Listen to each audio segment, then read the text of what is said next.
y cada una de ellas es una sustancia espiritual, con apetitos, además, ¿no? Estas mónadas no tienen ventanas, es decir, no pueden recibir influencia exterior ni pueden actuar sobre otras. Son inextensas y carecen de propiedades de lo sujeto a la extensión, o sea, no tienen materia, división o figura. Sus diferencias son cualitativas, nunca cuantitativas.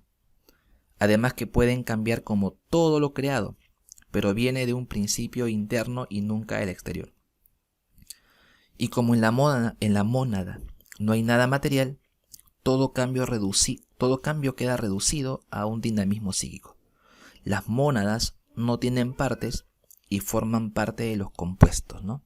Entonces las mónadas son como el principio de todas las cosas, pero un principio metafísico, abstracto.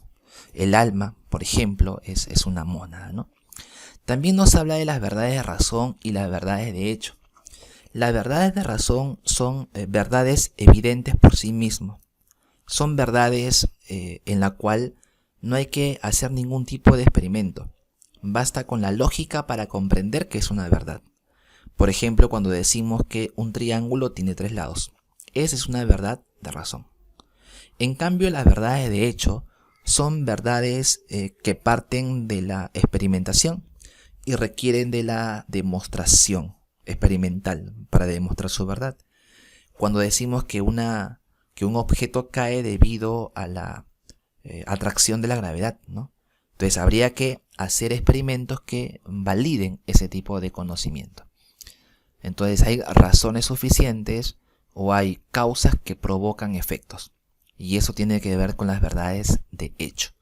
En cambio, cuando digo 2 más 2 es igual a 4, es una verdad de razón. Una verdad evidente por sí misma, ¿no? Además plantea que Dios es un ser infinito y que en su infinitud, pudiendo haber creado muchos mundos, creó este. Y como Dios en su infinitud creó este mundo, Él asume que este es el mejor de los mundos posibles. Y uno se podría preguntar, pero si este es un mundo en donde el mal existe. Sí, pero para Leibniz el mal es condición necesaria para que exista el bien. Muy bien. Continuamos. Entonces, antes de pasar al empirismo, el racionalismo, en donde encontramos a Descartes y a Leibniz, se caracteriza por darle importancia a la razón como el elemento fundamental para la obtención de conocimiento. El empirismo, en cambio, es una corriente filosófica que se opone al racionalismo. Esta es una teoría que enfatiza el papel de la experiencia en la formación de ideas y adquisición de conocimientos.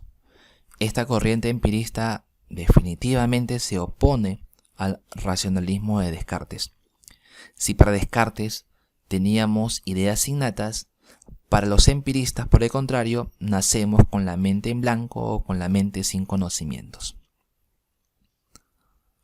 Aquí vamos a encontrar a John Locke, quien es el más importante representante del empirismo, ¿no? Él es un pensador británico, el más importante representante, ¿no? Algunos dicen que es el creador, inclusive, del empirismo. También se destacó en la filosofía política. ¿Qué es lo que nos plantea John Locke? Nos dice que las ideas proceden siempre y únicamente de la experiencia, ¿no? Y ahí nosotros obviamente utilizamos los sentidos: visual, auditivo, gustativo, táctil, olfativo, ¿no? Entonces, cuando nuestros sentidos actúan en la realidad, cuando nuestros sentidos actúan, ¿no?, con diferentes objetos que lo rodean, es cuando se va a poder obtener conocimientos, ¿no? Entonces, ¿cómo sabemos que el azúcar es dulce? Porque alguna vez en nuestra experiencia hemos probado el azúcar. ¿Cómo sabemos que en invierno hace frío? Porque en la realidad y gracias a la experiencia hemos llegado a esta conclusión, ¿no? Muy bien. Entonces, elemento fundamental de Locke: las ideas vienen siempre de la experiencia y los sentidos ocupan un papel muy importante en la obtención del conocimiento. Bueno, se opone a Descartes, indicando pues que no existen ideas innatas, ¿no? Muy bien.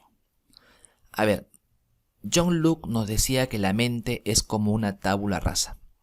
Tabula rasa significa mente en blanco, ¿no? Nacemos con la mente vacía, con la mente sin información. Y es la experiencia la que proporciona el conocimiento que hará posible el pensamiento. ¿Correcto? Entonces, esta mente en blanco se va a llenar de conocimiento gracias a la experiencia que tenemos en la realidad. Por ejemplo, ¿cómo sabes que introducir un metal en el tomacorriente te va a provocar electricidad? ¿Acaso naciste con esa idea? ¿Acaso naciste con ese conocimiento? Pues no. Tú has obtenido esta idea gracias a que en algún momento de repente introduciste un pequeño metal y recibiste una descarga eléctrica. O de repente viste en la televisión cómo un niñito se electrocutó por introducir un metal en el tomacorriente. O de repente porque viste a tu primo cómo se electrocutó porque puso un metal en el tomacorriente también, ¿no? Entonces la experiencia la que te permite el conocimiento. Es la experiencia la que permite que tu mente ahora ya no esté en blanco, sino que tenga conocimientos. John Locke nos habla de dos tipos de ideas: las ideas simples y también las ideas complejas, ¿no? Por ejemplo, una idea simple es aquella que se obtiene en la realidad utilizando nuestros sentidos. Por ejemplo, en este caso, utilizamos el sentido visual y obtenemos la idea del color amarillo. Seguimos utilizando el sentido visual y obtenemos la idea de una forma esférica. Es una idea simple, ¿correcto? En cambio, una idea compleja es la combinación de ideas simples. Bueno, antes de pasar, ¿no? Tenemos, por ejemplo, el sentido gustativo, y gracias a ese sentido gustativo, por ejemplo, captamos el ácido. Entonces, las ideas simples son el color amarillo, una forma esférica, un sabor ácido, todos ellos captados con nuestros sentidos. Ahora, vamos a asociarlas, vamos a agruparlas, y entonces ahí es donde surge una idea compleja. Y en este caso, una idea compleja, por ejemplo, es el limón. Entonces, la idea compleja es la combinación de las ideas simples. Las ideas complejas se forman en la mente, ¿no? Pero necesitan de la experiencia primero para formar esta idea en la mente. Otro representante del empirismo viene a ser George Berkeley, que fue un religioso además, ¿no? También está de acuerdo con Locke en que la experiencia pues definitivamente es fuente del conocimiento, ¿no? Aquí vemos lo más importante de de George Berkeley. Él plantea una frase que dice esse percipi est. ¿Qué significa esse percipi est? Significa ser, es lo mismo que ser percibido, ¿no? La existencia de las cosas depende de que el ser humano es consciente en su mente acerca de esas cosas. Por ejemplo, tú estás sentado en una silla, de repente, o en una mesa, tienes lapiceros. Entonces la existencia de estas cosas materiales, silla, mesa, lapicero, depende en mucho de que seamos conscientes de su existencia. Como bien dice ahí, las cosas son en realidad ideas y su ser consiste, por tanto, en ser percibidas. Entonces, la silla es silla no porque podamos tocarla, sino porque hemos formado una idea en la mente, ¿no? Pero una idea a partir, obviamente, pues de la experiencia, ¿no? Entonces, las cosas son lo que son en la medida en que podamos percibirlas, es decir, en la medida en que podamos ser conscientes de su existencia. Otro empirista viene a ser David Hume. Fue un filósofo, economista, historiador también, ¿no?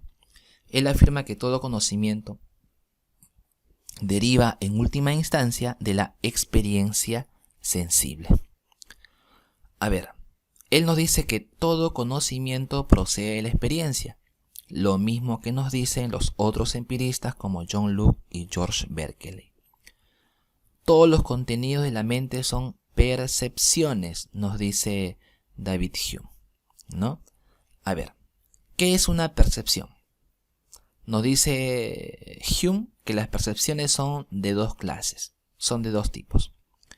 Hay unas que se llaman impresiones y hay otras que se llaman ideas. ¿Qué es una impresión? Es aquella que se percibe en el presente con mucha fuerza y con mucha viveza. Por ejemplo, cuando estamos observando esta mancha de color verde, la vemos con mucha claridad, con mucha fuerza, con mucha viveza. En este momento estamos captando el color verde en su máxima intensidad, ¿no? Muy bien, eso se llama impresión. En cambio, ¿qué es una idea? ¿No? Una idea es cuando en otro momento del tiempo recordamos, por ejemplo, el color verde. Ya no tenemos el color verde frente a nosotros, sino que hemos formado en la mente la idea de color verde. A diferencia del color verde en sí, se percibe esta idea con menos fuerza, con menos viveza. Entonces, repito, cuando tú estás mirando el color verde y obtienes la idea del color verde porque lo tienes frente a ti, eso se llama impresión. En cambio, cuando en otro momento tú recuerdas el color verde, esta es una idea que tiene menos fuerza y que tiene menos viveza también, ¿no? Entonces todos los contenidos de la mente son percepciones, o sea, son impresiones o son ideas. Ahora, estas impresiones e ideas pueden ser también de dos tipos. Pueden ser simples o pueden ser complejas. Impresiones e ideas simples, el color rojo o el color verde. Y otra vez, las complejas es la unión de las simples. Una manzana, por ejemplo. Ahora, si las ideas requieren una impresión, o sea, para tener la idea de color verde, primero tuve que haber visto en vivo y en directo el color verde, ¿cómo es posible que tengamos ideas de cosas que no existen? ¿No? ¿Cómo puedo tener la idea de un unicornio, por ejemplo? ¿No? Gracias a la imaginación, nos dice pues David Hume, ¿no?